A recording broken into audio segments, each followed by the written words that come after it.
Anas bin Malik pernah bercerita kepada Abu Kilabah bahwa suatu hari ada beberapa orang dari Urainah menghadap Rasulullah untuk mengutarakan niat sucinya masuk Islam. Mereka ingin belajar lebih banyak tentang Islam kepada Nabi Muhammad dan para sahabatnya. Nabi pun dengan sukarela menerimanya, bahkan memberi mereka fasilitas ketika tinggal di Madinah. Sebagai seorang Rasul, kasih sayangnya kepada orang-orang yang baru beriman, mu'alaf, adalah sebuah keniscayaan. Hal itu menjadi bagian dari dakwah Nabi yang santun dan ramah. Suatu ketika beberapa orang dari Urainah ini tidak mampu beradaptasi dengan suhu dan udara yang ada di Madinah. Ternyata kondisi kampung halaman mereka dengan Madinah sangat berbeda jauh. Kesehatan mereka pun terganggu. Ketidakmampuan mereka untuk beradaptasi dengan suhu di Madinah menjadikan mereka terkena penyakit cacar.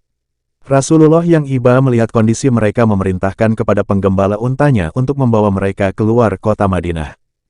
Nabi pun tidak serta-merta membiarkan mereka keluar kota Madinah dengan tangan kosong. Nabi memberikan bekal yang lebih dari cukup bagi mereka.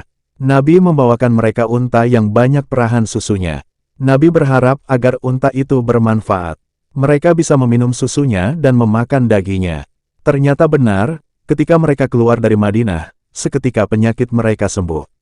Merasa nyaman dengan keadaan mereka di luar kota Madinah, mereka enggan untuk kembali ke Madinah. Hal yang tak terduga terjadi. Mereka malah membunuh penggembala unta yang diberi amanah oleh Nabi untuk menjaga mereka.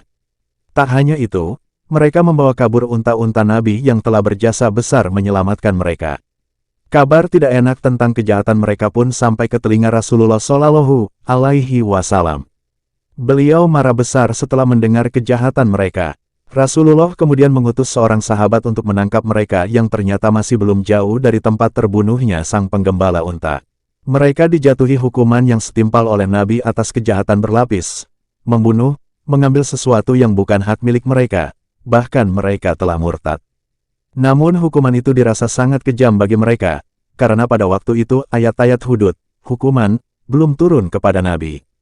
Setidaknya, hal itu adalah hukuman untuk orang-orang yang mengkhianati Rasulullah setelah ditolong dan diselamatkan nyawanya namun malah mengkhianati.